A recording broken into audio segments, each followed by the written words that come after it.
நேற்றிரவு ஏர்போர்ட் மூர்த்தி அவர்கள் கைது பண்ணியிருக்கிறாங்க. ஏர்போர்ட் மூர்த்தி அவர்களை விடுதலை சிறுத்தை கட்சியினர் தாக்கினார்கள். ஏர்போர்ட் மூர்த்தி கொலை முயற்சி செய்தார், அவர்களை கத்தியால் கீறினார் சொல்லிட்டுலாம் நியூஸ்லாம் நீங்கள் பார்த்துருப்பீங்க. 2 தரப்புமே வழக்கு பதிவு செஞ்சுருக்காங்க. ஆனால் ஒரு தரப்பை மட்டும், அதாவது ஏர்போர்ட் மூர்த்தி மட்டுமே கைது பண்ணிட்டு அவங்கள இதுவரையும் கைது பண்ணல. காரணம் கேட்டால் நான் ஒன்று கேட்குறேன், அந்த இடத்துல நிலத்தகராறு சொல்கிறீங்க இல்லையா, அதுதான் பிரச்சனை, ஏர்போர்ட் மூர்த்தி அடிக்க வந்தான்னு சொல்கிறீங்க இல்லையா, அதனால தான் திருப்பி அடித்தாங்கலாம் சொல்கிறீங்க இல்லையா, சரி எல்லாமே ஏற்றுக்கிறேங்க.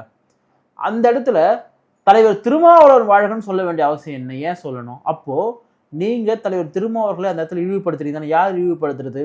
இந்த மாதிரி ஏர்போர்ட் மோதி போன்றவர்கள் இழிவா பேசுறாங்கன்றதுக்காக அவர் பேரை சொல்லி நடு ரோட்ல இறங்கி அரிக்கிறதுலாம் உங்க மேல நீங்களே மண்ணு வாரி தூக்கி போட்டுக்கிறதா நான் பாக்குறேன். ஏண்டானா இந்த காவல்துறை, நான் ஒண்ணு கேட்கிறேன், நீங்க யார் யாருக்கோ பாதுகாப்புலாம் கொடுக்குறீங்க, என்னவெல்லாம் பாதுகாப்பு யார் யாருக்கோ கொடுத்து வச்சு, எனக்கு தெரிஞ்சு நிறைய பிஜேபி RSS சார்ந்தவங்களாம் பாதுகாப்பு கொடுக்குறீங்க.